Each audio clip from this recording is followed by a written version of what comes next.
Okay, तो आज हम लोग पढ़ेंगे अवर्ब प्रिंसिपल। ठीक है, ये एक चीज याद रखिएगा, ये अवर्ब जो है किसी साइंटिस्ट का नाम नहीं है। ये क्वेश्चन नीट में पूछा भी था। एक बार नीट में क्वेश्चन पूछा था कि इनमें से कौन सा प्रिंसिपल या लॉ है जो किसी साइंटिस्ट के नाम पर नहीं है। अवर्ब प्रिंसिपल, जैसे नाम न्यूटन्स लॉ, तो लगता है न्यूटन के नाम पर है, करेक्ट। वुंड्स रूल सब किसी साइंटिस्ट के नाम पर है। उसी तरह से लगता है कि अवर्ब प्रिंसिपल या पॉलीज एक्सक्लूजन प्रिंसिपल हम लोग पढ़े थे पिछले दिन, है ना। पॉलीज एक्सक्लूजन प्रिंसिपल बोला था कि चारों क्वांटम नंबर किसी भी इलेक्ट्रॉन का सेम नहीं हो सकता है। तो पॉलीज किसी साइंटिस्ट का नाम है, लेकिन अवर्ब किसी साइंटिस्ट का नाम नहीं है। अवर्ब एक्चुअली में एक जर्मन वर्ड है, ठीक है। ये एक जर्मन वर्ड है जिसका मतलब होता है कंस्ट्रक्शन, कंस्ट्रक्शन रिलेटेड। ठीक है, कुछ कंस्ट्रक्ट करना है, कुछ बनाना है, कुछ भरना है, ऐसा कुछ। ठीक है, तो अवर्ब जो है वो किसी साइंटिस्ट का नाम नहीं है, it is construction. It means ये किसी साइंटिस्ट का नाम नहीं, याद रखना। ठीक है, इसका मतलब एक जर्मन वर्ड है, इसका मतलब होता है कंस्ट्रक्शन। अवर्ब प्रिंसिपल को पॉपुलरली N+L रूल भी कहा जाता है। N+L रूल, ठीक है। अब ये N+L रूल क्या है? देखो, हम लोग पिछले दिन क्वांटम नंबर पढ़े थे, वीडियो में देखे होंगे। क्वांटम नंबर क्या बताया कि इलेक्ट्रॉन का होने का संभावना कहां पर मैक्सिमम है, उसके लिए 4 क्वांटम नंबर रिस्पॉन्सिबल है, N, L, M और S। ठीक है, ये बताएगा कि चलो पता तो चल गया कि इलेक्ट्रॉन का होने का संभावना कहां पर मैक्सिमम है। अब इलेक्ट्रॉन्स को ऑर्बिटल में भरना है, अरेंज करना है। जैसे तुम लोग रूम में बैठे हुए हो तो एक पैटर्न होगा ना, कैसे हम बैठाएंगे, हाइट वाइज बैठाएंगे, रोल नंबर वाइज बैठाएंगे, मार्क्स के बेसिस पर बैठाएंगे, रैंक के बेसिस पर बैठाएंगे, कैसे बैठाएंगे, करेक्ट। तो इलेक्ट्रॉन को हम लोग को ऑर्बिटल में अब अरेंज करना है, तो किस ऑर्बिटल में इलेक्ट्रॉन पहले आएगा ये कैसे पता लगेगा, उसके लिए हम लोग को अवर्ब प्रिंसिपल या N+N रूल यूज करना पड़ेगा। ठीक है, जैसे हमेशा याद रखना, कोई भी चीज, यहां तो हम लोग इलेक्ट्रॉन का बात कर रहे हैं, बट कोई भी चीज लोअर एनर्जी लेवल से, लोअर एनर्जी लेवल से क्या करता है, हायर एनर्जी लेवल की तरफ जाता है। बात समझ में आया? हायर एनर्जी लेवल की तरफ जाता है। ठीक है, इसका क्या मतलब हुआ कि कोई भी चीज पहले किस घर में आएगा, 2 घर है तो पहले किस घर में आएगा, जिसका एनर्जी लोअर है, उसके बाद उससे जिसका ज्यादा उसमें आएगा, उससे उसके ज्यादा है उसमें आएगा, और सबसे लास्ट में किस घर में आएगा, जिसका एनर्जी सबसे मैक्सिमम होगा।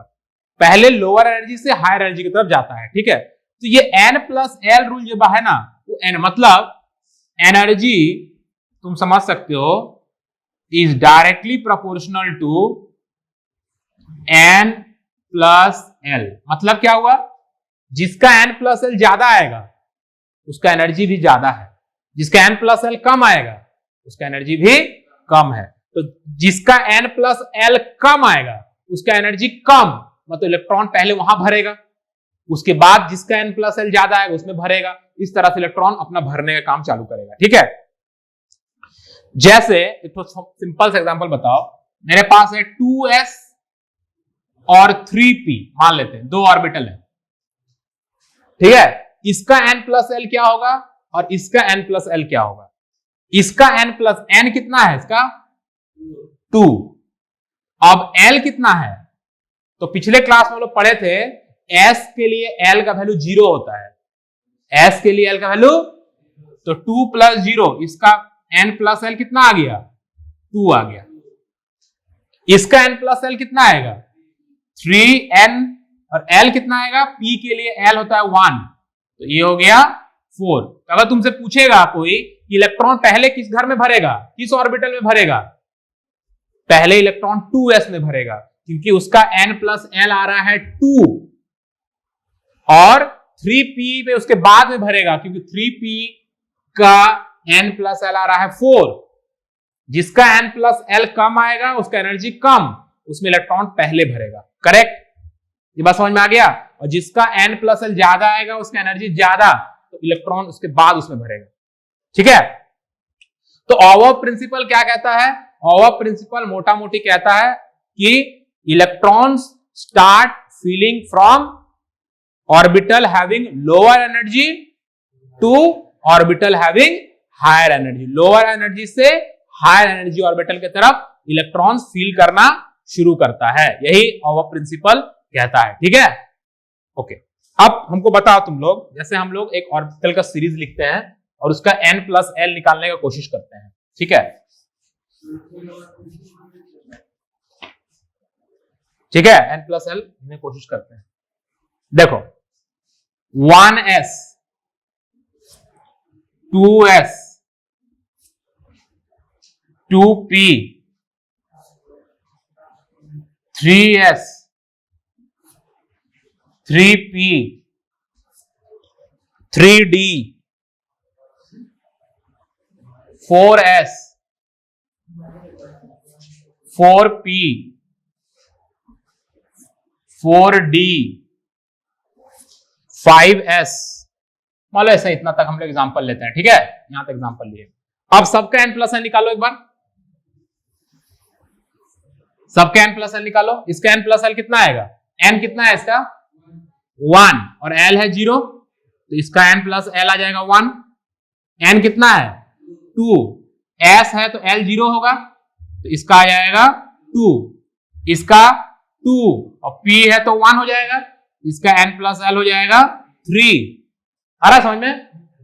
याद रखना, s के लिए 0 होता है l का वैल्यू, ठीक है, p के लिए 1 होता है, d के लिए 2 होता है, f के लिए 3 होता है l का वैल्यू। ठीक है, यहां पे कितना होगा? 3 प्लस 0, तो 3, यहां पे 3 प्लस 1 4, यहां पे 3 प्लस 2 तो 5 हो जाएगा। यहां पे 4 प्लस 0 तो 4 हो जाएगा। यहां पे 4 प्लस 1 तो 5 हो जाएगा। यहां पे 4 प्लस 2 तो 6 हो जाएगा। 5 प्लस 0 तो 5 हो जाएगा। ठीक है, अब ये देखना है कि इलेक्ट्रॉन्स कैसे फिलअप होगा। तो इसमें सबसे पहला घर है हमारा 1s, सबसे पहला घर है, उसका n प्लस एल कितना आ रहा है? 1। उसके बाद वाला घर है 2s, उसका n प्लस एल कितना आ रहा है? तो इलेक्ट्रॉन पहले इसमें भरेगा क्योंकि इसका n प्लस एल कम आ रहा है, उसके बाद इसमें भरेगा। समझ में आ रहा है? यहां पर कंफ्यूजन हो जाएगा। क्या कंफ्यूजन आ जाएगा? क्योंकि दोनों का n प्लस एल कितना आ रहा है? 3 आ रहा है। तो अब इलेक्ट्रॉन पहले 2p में भरेगा कि 3s में भरेगा, ये कैसे पता करेंगे? तो जब n प्लस एल सेम आएगा तब हमको n देखना है। जब n प्लस एल सेम आएगा n देखना है। n प्लस एल अगर सेम आ गया तो तुम ये लॉजिक लगाओगे कि energy directly proportional to n। अब इन दोनों के n प्लस एल सेम है, n किसका कम है? n इसका 2 है, इसका n 3 है ना, तो इलेक्ट्रॉन पहले इसमें भरेगा। अगर n प्लस एल सेम आता है तो फिर हमको n का वैल्यू देखना है, जिसका n कम आएगा उसमें इलेक्ट्रॉन पहले भरेगा। Correct, okay.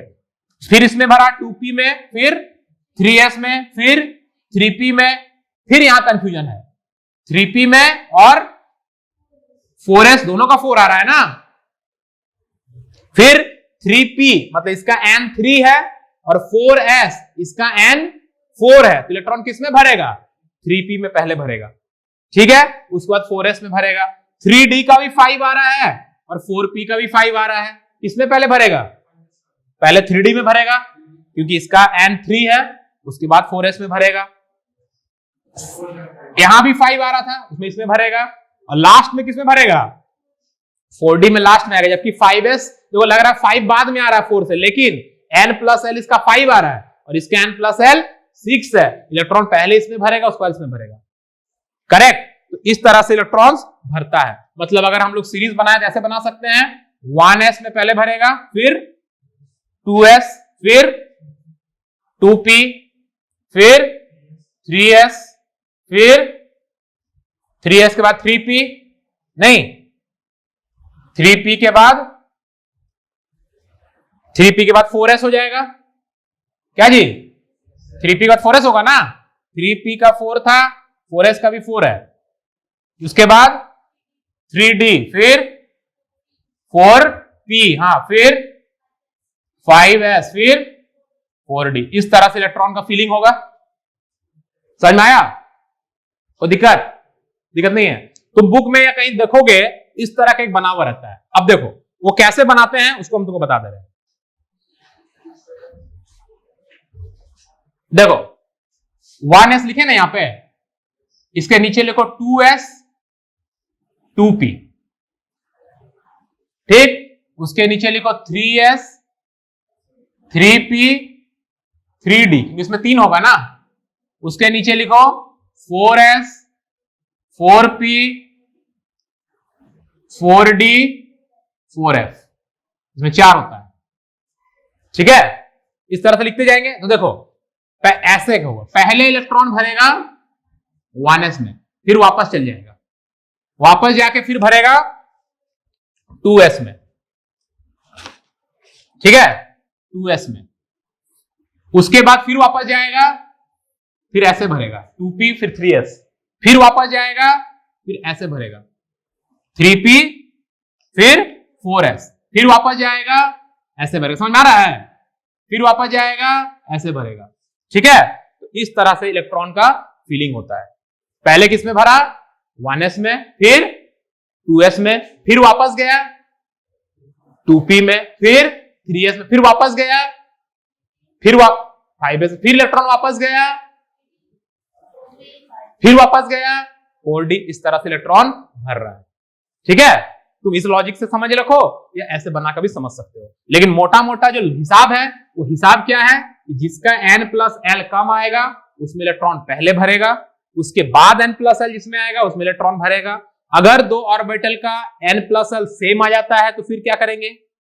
तो n का वैल्यू को देखेंगे, जिसका n कम रहेगा उसका एनर्जी कम रहेगा, उसमें इलेक्ट्रॉन पहले भरेगा, ठीक है। तो ये था तुम्हारा ऑफ प्रिंसिपल या n+l रूल, ठीक है। अब एक चीज देखो, एक चीज और इसमें कि अगर हम लोग ऐसा एक एटम लेते हैं या स्पीसीज लेते हैं, कैसा एटम कैसा स्पीसीज लेते हैं, जैसे H हाइड्रोजन, ठीक है, या He+ या Li2+, ठीक है। इस तरह का अगर स्पीसीज लेते हैं तो इन सब में एक चीज कॉमन है। क्या कॉमन है इन सब में?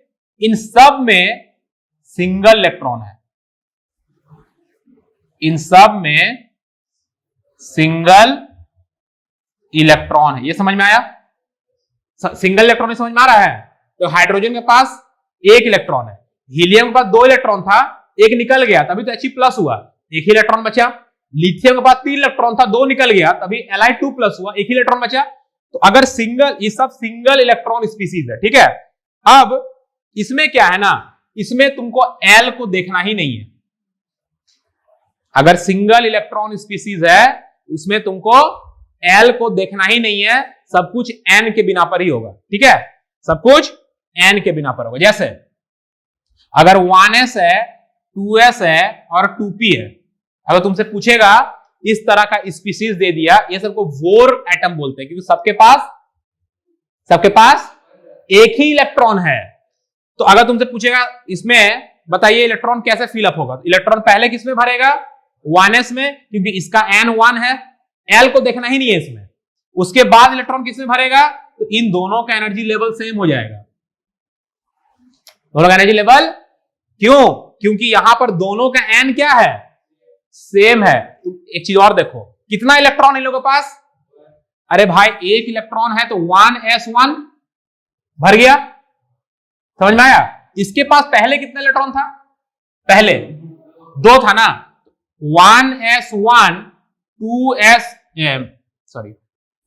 1s2 लिखे होंगे, इसके पास पहले कितना था 1s2 2s1, तो जैसे ही 2 लिखे हैं तो 2s का एक घर 2p भी तो होता है, इसमें कोई इलेक्ट्रॉन नहीं है मान लेते हैं, चलो 2p 0 है। लेकिन अगर पूछा जाएगा कि इन दोनों में, अब जैसे क्या हो गया, इसमें 2 इलेक्ट्रॉन निकल गया, ठीक है, तो 2 इलेक्ट्रॉन निकल गया तो 1 इलेक्ट्रॉन यहां से निकला मान लेते हैं, इसमें से 1 इलेक्ट्रॉन निकला तो 1s1 बचा। हम Li2+ का बात कर रहे हैं, तो लेकिन ये दोनों घर तो रहेगा ना, कि घर भी खत्म हो जाएगा? नहीं समझ में आ रहा है? जैसे मान लो कि यह रूम है, इस रूम में से एक स्टूडेंट को बाहर निकाल दिया, तुम लोग सबको बाहर, रूम भी खत्म हो जाएगा क्या? रूम तो रहेगा ना। तो अब तुमसे पूछ रहा है कि भैया इन दोनों में से किसका एनर्जी ज्यादा है, तो दोनों का एनर्जी सेम है, दोनों का एनर्जी सेम है, क्योंकि ये एक्सेप्शन है L+L रूल या ओवर प्रिंसिपल का। अगर सिंगल स्पीसीज इलेक्ट्रॉन का बात कर रहे हैं हम लोग, जिसके पास एक ही इलेक्ट्रॉन है, तो जिसका n सेम तो एनर्जी भी सेम हो जाएगा। मतलब एनर्जी अभी किस पे डिपेंड करने लगा, n+L पर नहीं, किस पे, सिर्फ n पे। इसका n कम है, इस एनर्जी से कम है, इन दोनों का n क्या है, तो इन दोनों का एनर्जी भी सेम होगा। बात समझ में आया? सिंगल स्पीसीज इलेक्ट्रॉन रहेगा तभी, ठीक है, ओके। चलो अब तो ये पता चल गया कि इलेक्ट्रॉन्स भरेगा कैसे। मान लो मेरे पास 3 रूम है, तो एक रूम, जिस रूम, पहले हम किस रूम में स्टूडेंट को भरेंगे, तुम ही सोचो कि मेरे पास 3 फ्लोर है, तो पहले कंफर्टेबल किसने भरना रहेगा, सबसे पहले नीचे वाला में, नीचे वाला फ्लोर में स्टूडेंट कंप्लीट हो जाएगा, फिर उसके ऊपर वाला में जाएंगे, उसके ऊपर वाला में जाएंगे, फिर नीचे वाला का एनर्जी कम है, सबसे कम है, करेक्ट, ओके, ये तो समझ में आ गया। अब समझने वाला बात यह है कि इलेक्ट्रॉन्स जब हम भर रहे हैं, पहले सबसे कम एनर्जी वाला में भरेगा, उसके बाद उससे ज्यादा जिसमें एनर्जी है उसमें भरेगा, उसके बाद उसमें ज्यादा एनर्जी उसमें भरेगा। लेकिन अब भरने का जो पैटर्न होगा क्लास में आ गया स्टूडेंट, सबसे पहले हम किस क्लासरूम में बैठा रहे हैं स्टूडेंट को, जो सबसे ग्राउंड फ्लोर पर है, करेक्ट, ग्राउंड फ्लोर बैठा रहे हैं ना। लेकिन अब उस रूम में भी तो बैठाने का कोई पैटर्न होगा कि एक सीट में हम 2 स्टूडेंट बैठाएंगे, या एक में 3 बैठाएंगे, या गर्ल्स को पहले बैठाएंगे, बॉयज को पीछे बैठाएंगे, कुछ तो लॉजिक होगा बैठाने का। नहीं समझ में आया? पहले तो ये डिसाइड हो गया किस घर में बैठाना है, अब उस घर में फिर कैसे अरेंजमेंट करेंगे वो हमको हुन्स रूल बताएगा, ठीक है, वो कौन बताएगा, हुन्स रूल बताएगा, ठीक है। हुन्स रूल को समझने के लिए एग्जांपल समझते जाओ, तुमको अपने समझ में आ जाएगा कि अरे यहां तो रूल लगाना पड़ेगा, नहीं तो नहीं बनेगा। जैसे फॉर एग्जांपल तुम हाइड्रोजन लो, ठीक है, हाइड्रोजन का कितना इलेक्ट्रॉन होता है, इसका एटॉमिक नंबर 1 होता है, एटॉमिक नंबर 1 होता है, तो हाइड्रोजन को हम सिर्फ लिखेंगे 1। अच्छा एक चीज और तुम लोग को बता देते इससे पहले एक और लॉजिक बताते हैं ताकि तुमको और बेटर समझ में आए। एस ऑर्बिटल में एक ही घर है और इसमें मैक्सिमम 2 ही इलेक्ट्रॉन आ सकता है, ठीक है। पी में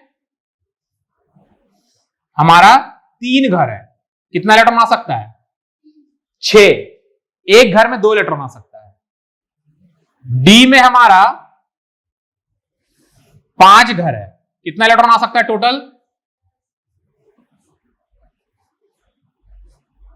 10 आ सकता है। एफ में हमारा 7 होता है तो 14 आ सकता है, 14 आ सकता है, करेक्ट। ये समझ में आ गया, एक घर में 2 इलेक्ट्रॉन आ सकता है।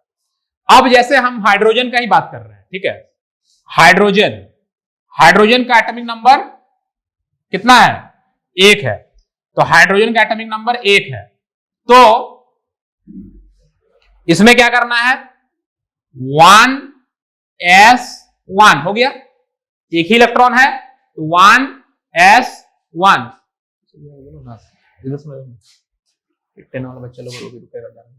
1s1, ठीक है। हीलियम में कितना होता है, 2 होता है, कैसे लिखेंगे हीलियम को, 1s2, क्योंकि मैक्सिमम 2 इलेक्ट्रॉन आ सकता है इसमें। उसके बाद हीलियम के बाद आता है लिथियम, ठीक है, तो लिथियम का कितना होता है, 3, लिथियम का होता है 3, तो इसको कैसे लिखेंगे, 1s2 2s1 लिखेंगे ना, ठीक है। तो जैसे इसमें अगर हम दिखाते हैं तो इसको ऐसे दिखा सकते हैं, एस में कितना घर, एस में एक घर है, कितना इलेक्ट्रॉन एडजस्ट करना है, एक ही इलेक्ट्रॉन एडजस्ट करना है। इसमें भी एक ही 1s है, कितना इलेक्ट्रॉन एडजस्ट करना है, एक, दो ना, दो इलेक्ट्रॉन एडजस्ट करना है, ठीक है। इसमें 3,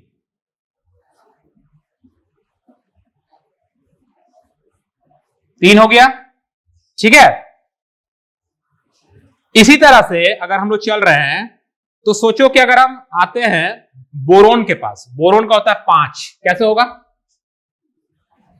Z इसका एटॉमिक नंबर है 5, कैसे होगा, 1s2 2s2 2p1 होगा। तो इसका कैसे होगा, 1s में 2 इलेक्ट्रॉन, 2s में 2 इलेक्ट्रॉन और 2p में 1 इलेक्ट्रॉन, ठीक है। अब 2p में देखो, यहां पर 2p में तुम्हारा घर कितना होता है, 3 ना जी। अब सवाल यह आता है कि ये जो 1 इलेक्ट्रॉन है क्या वो इसी घर में आएगा कि किसी भी घर में जा सकता है, क्योंकि अगर हम लोग ऑवर प्रिंसिपल का बात करें तो ऑवर प्रिंसिपल बोलता है भैया जिसका n+l कम होगा उसमें इलेक्ट्रॉन आएगा। ये इसका भी नाम 2p है, इसका भी नाम 2p है, इसका भी नाम 2p है, तो सबका तो n+l सेम है ना जी। तो वो यहां भी आ सकता है, यहां भी आ सकता है, यहां भी, तुम कहीं भी दिखा सकते हो। अगर कोई टीचर काट रहा है तो गलत काट रहा है, मतलब तुम यहां भी अगर 1 इलेक्ट्रॉन दिखा देते हो, it's 100% correct, because our principle कह रहा है भैया n+l जिसका कम इलेक्ट्रॉन पहले उसमें भरेगा। तो इस घर, ये पूरा घर ही तो मेरा 2p का घर है, तो सबका तो n+l सेम आएगा। तो आप यहां भी इलेक्ट्रॉन डाल दीजिए, यहां भी डाल दीजिए, यहां भी डाल दीजिए, कोई दिक्कत नहीं है, ठीक है। हाँ रुको, आ रहे हैं, रुको, सब्र रखो, फर्स्ट ही से नहीं भराएगा, कहीं भर सकता है। कहां पर वो रूल लगाना है उस पर आ रहा है। कार्बन पे आ जाओ, कार्बन में, कार्बन कितना होता है 6, तो कार्बन का है 6, तो 6 का मतलब कैसे लिखेंगे उसको, हाँ 1s2, कार्बन का होता है 6, 1s2 2s2 2p2, तो 1s में 2 इलेक्ट्रॉन, 1s में 2s में 2 इलेक्ट्रॉन और 2p में 2 इलेक्ट्रॉन। अब 2p में जो 2 इलेक्ट्रॉन है, अगर n, तो क्या हम उसको ऐसे अरेंज करें या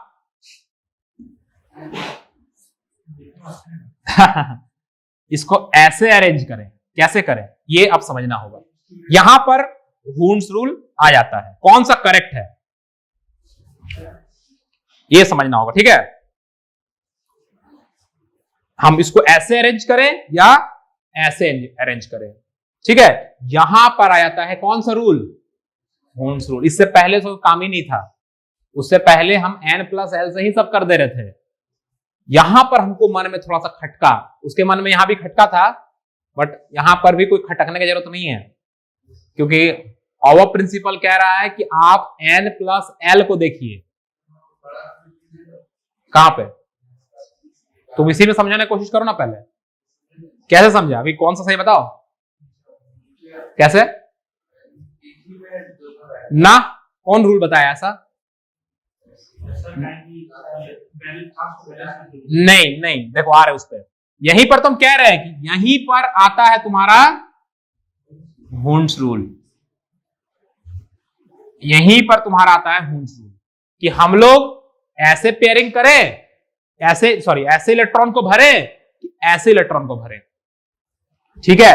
तो हून्स रूल क्या कहता है, हून्स रूल कहता है it states that electrons first singly occupy the orbitals with parallel spin and then starts pairing.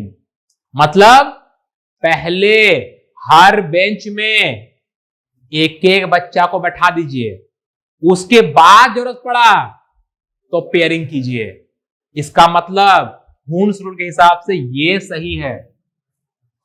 बात समझ में आया? नहीं, जबरदस्ती बोलने से मानेंगे थोड़ी। ठीक है, पहले इलेक्ट्रॉन्स सिंगली भरेगा, समझ गया? सिंगली पहले भरना है। तुम ऐसे भी सोचो, नेचर में भी तुम सोचो, छोड़ दो केमिस्ट्री के बाद। पहले हम घर में क्या करेंगे जी, 4 गो रूम है तो चारों में पहले हमको आदमी हटाना है, सिंगली, क्योंकि जो हाफ पहले हम उसको भर देंगे, उसके बाद जरूरत पड़ेगा तो दूसरा रूम में बेड लगाएंगे दूसरा स्टूडेंट के लिए। हॉस्टल में ही ना होता है, पहले 4 रूम को ऑक्युपाई कर दो। ठीक है, तो हून्स रूल क्या कहता है कि इलेक्ट्रॉन्स पहले क्या करेगा, सिंगली भरेगा, सिंगली भरेगा। जैसे मान लो अगर हम लोग लेते हैं 5 9 किसका होता है, फ्लोरीन का 9 होता है ना, फ्लोरीन का एटॉमिक नंबर 9 होता है, तो 9 को तुम कैसे लिखोगे, 1s2 2s2 2p5, 6 आ सकता है ना पी में, तो 2p5 लिखोगे ना। 5 को कैसे भरोगे, 5 करने के लिए कैसे दिखाओगे कि हम मान लो 2p5 है, हम फ्लोरीन का बता रहे हैं। ठीक है, तो कैसे करोगे, 2 हो गया, इसमें 2 हो गया, अब इसमें 5 देना है, तो 1 2 3 पहले भरो, 3 भर गया, अब भी 2 एडजस्ट करना होगा ना, तो अब पेयरिंग करना पड़ेगा। समझ में आ रहा है कुछ? पहले आप सिंगली भर लीजिए, उसके बाद जरूरत पड़ रहा तो पेयरिंग कीजिए, पहले ही पेयरिंग मत कर दीजिए। ठीक है, तो हून्स रूल का स्टेटमेंट है, state that electron first singly occupy the orbitals with parallel spin and then start pairing. और पैरेलल स्पिन का मतलब समझ में आ रहा है, ऐसा मत कर देना कि जैसे इसमें हम लोग क्या किए, सिंगली भरे थे ना अभी, तो तुम ऐसे मत कर देना, रॉन्ग हो जाएगा ये। मतलब सिंगली जब भर रहे हैं तो स्पिन सबका सेम रहना चाहिए, जब पेयरिंग करेंगे तब स्पिन ऑपोजिट आएगा। करेक्ट? समझ में आया कि नहीं आया? ऑक्सीजन का बताओ तो समझ में आ जाएगा। ऑक्सीजन का 8 होता है, करो जल्दी से। ऑक्सीजन का एटॉमिक नंबर है 8।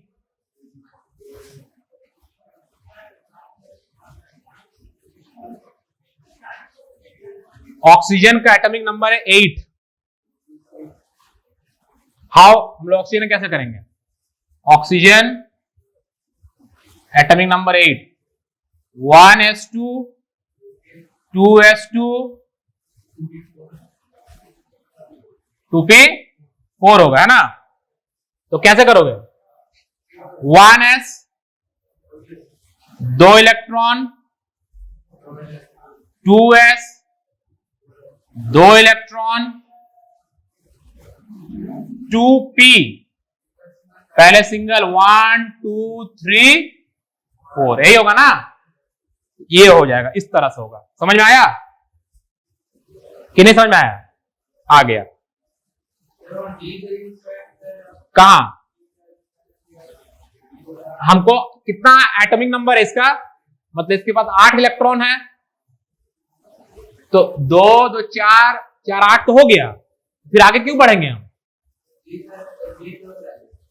डी कब लगेगा, जैसे मान लो कि तुम्हारा तुम बनाओ मैग्नीशियम, सोडियम का ही करो, सोडियम कितना होता है, 11, है ना? सोडियम में भी नहीं आएगा, जैसे करो सोडियम का, Z इक्वल टू 11, तो क्या होगा, 1s2 2s2 2p6, कितना हो गया, 2p6, हाँ 2p6, और कितना होगा यहां पे, 2p के बाद क्या आता है, 2p के बाद 3d 3s 1, तो 11 हो जाएगा ना? समझ में आया? हम लोग करें फास्फोरस का, अगर करें तो फास्फोरस का क्या होगा, फास्फोरस का है 15, तो 15 मतलब 1s2 2s2 2p6 कितना हो गया 10 हो गया, फिर 3s 2 के बाद 3s आएगा ना, हाँ 3p कैसे आएगा, पहले तो s आएगा ना उसके बाद ना p आएगा। 1s2 2s2 2p6 3s2 कितना हो गया 12 हो गया, 3p 3p3 ये ना आएगा। हाँ देखो वाला जो बनाए थे अभी हम लोग चार्ट 1s, देखो पहला में सिर्फ s आएगा, जब 2 का बात करते हैं तो 2 आएगा s और p, 3 का बात करेंगे तो 3 आएगा s p d, जब 4 का बात करेंगे तो 4 आएगा s p d f, समझ में आ रहा है, s आया, फिर 2 का बात किए तो 2 में 2 आएगा ना 2s 2p, फिर 3 का बात करेंगे 3s 3p 3d, है ना, तो 15 हो गया। अब इसको कैसे करोगे, ऐसे दिखा होगा ना 1s 2s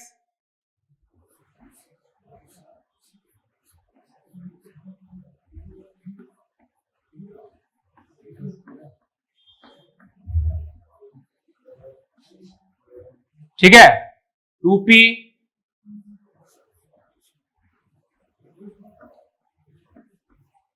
3s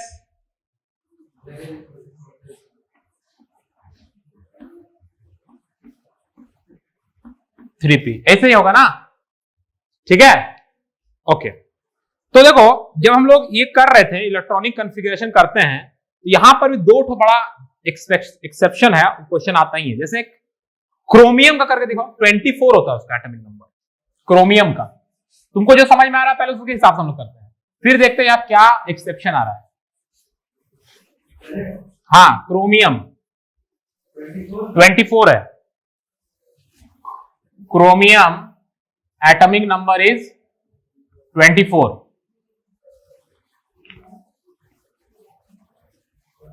1s2 2s2 2p6 3s2 3p6 कितना हो गया 6 2 8 18 हो गया ना, फिर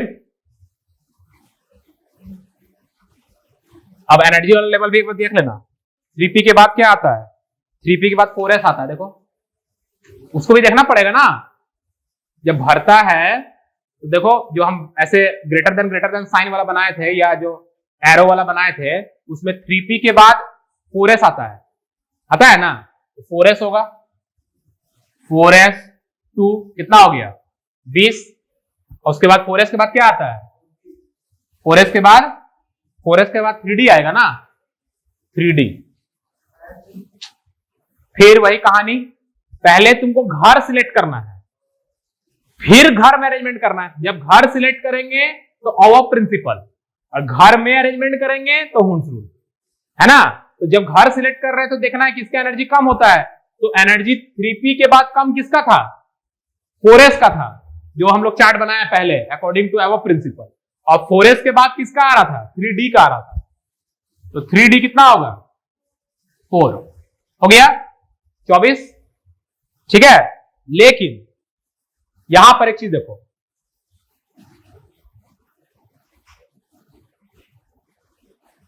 अगर हम इसको लेते हैं 4s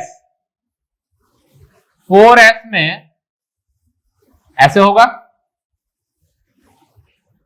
और 3d में क्या होगा 1 2 3 1 2 3 4 5 3d हो गया, ठीक है 1 2 3 4 ये हो गया, बट ऐसा होता नहीं है, होता क्या है ये वाला इलेक्ट्रॉन यहां आ जाता है, ये होता है कॉन्फ़िगरेशन, मतलब कॉन्फ़िगरेशन हो जाता है 4s1 3d 5, ठीक है, ये एक एक्सेप्शन है, हर एक और में होता है। समझ में आया? क्रोम नहीं समझ में आया? 4s2 3d4 होना चाहिए था, लेकिन होता है 4s1 3d5। ऐसा क्यों होता है वो बता दे रहे हैं। होता ये है, ठीक है, इसलिए क्योंकि अगर ऑर्बिटल्स हाफ फील्ड है, क्या है, या कंप्लीटली फील्ड है, तो ज्यादा स्टेबल होता है। जैसे देखो 4s2 जो हम लोग नॉर्मली जो कर रहे थे ऐसे था, और क्या आया था 3d 1 2 3 4 3d4 आया था, ऐसे होगा। लेकिन हो क्या रहा है, 4s1 और 3d5 ये ना हो रहा है। देखो इन दोनों में ये वाला जो स्थिति है ये ज्यादा स्थिर है, ज्यादा स्टेबल है। क्यों? जो हाफ फील्ड है, ये भी आधा भरा हुआ है, इसमें कितना कैपेसिटी है, 2 कैपेसिटी, आधा भरा हुआ है, इसका टोटल कितना कैपेसिटी है 10, कितना भरा हुआ है 5, हाफ फील्ड है। तो हाफ फील्ड या completely filled orbitals are highly stable, इसीलिए ये नहीं होके ये हो जा रहा क्रोमियम का। बात समझ में आया? जैसे तुम एक और बना के देखो खुद से, कोबाल्ट कॉपर 29, कॉपर हाँ 29, यहां तक करो ना, देखो ना, यहां तक तो हो गया ना जी, कितना हो गया यहां तक, यहां तक 24 हो गया है ना। तो यहां पर और बढ़ सकता है ना, कितना, यहां तक कितना हुआ, 20 हो गया है ना, कितना हो गया है 20, तो 3d9 हो जाएगा, 29 हो गया। कॉपर का 29 होता है जी, नहीं समझ में आ रहा है? कॉपर का एटॉमिक नंबर 29 है, यहां तक 20 हुआ था ना, इसका डी का मैक्सिमम कैपेसिटी है 10 का, तो 9 ही तुमको यूज करना है, हो गया। अब देखो अगर हम लोग लिखने जाएंगे तो कैसे लिखेंगे, 4s2 और 3d 1 2 3 4 5 हो गया, 6 7 8 9 ऐसे ही आएगा ना, बट ये नहीं होता है। होगा क्या, इसमें कंप्लीटली फील्ड होने का चांस है, क्या करना होगा उसके लिए, एक इलेक्ट्रॉन यहां जा सकता है, देखो ये कंप्लीटली फील्ड हो गया और ये भी हाफ फील्ड हो गया, ज्यादा स्थिर हो गया ना ये। अगर हम तुम बोलोगे सर ये तो कंप्लीटली फील्ड था, बहुत अच्छा है, ये तो स्टेबल था, लेकिन ये तो हाफ फील्ड नहीं था ना, नहीं समझ में आया? यहां पर तुम्हारा 9 इलेक्ट्रॉन हो रहा था, कि 9 इलेक्ट्रॉन को तुम हाफ फील्ड बोल सकते हो, नहीं बोल सकता। 5 रहता तो हाफ फील्ड बोलते, 10 रहेगा तो कंप्लीटली फील्ड बोलेंगे, करेक्ट। यहां पर 2 था, ये तो कंप्लीटली फील्ड था, अगर हम एक यहां से हटा भी देते हैं तो ये हाफ फील्ड हो जाएगा ना, तभी ये स्टेबल है कि नहीं है, हाफ फील्ड या कंप्लीटली फील्ड होना चाहिए। तो हाफ फील्ड में स्टेबल है कि नहीं है, इसको कोई नुकसान हुआ, लेकिन इस इलेक्ट्रॉन को अगर हटा दिए यहां पे, ये कंप्लीटली फील्ड का कंडीशन में चला गया। 9 में तो हाफ फील्ड भी नहीं हो रहा था, कंप्लीटली फील्ड भी नहीं हो रहा था, इसीलिए इसका हो जाता है 4s1 3d10। बात समझ में आया?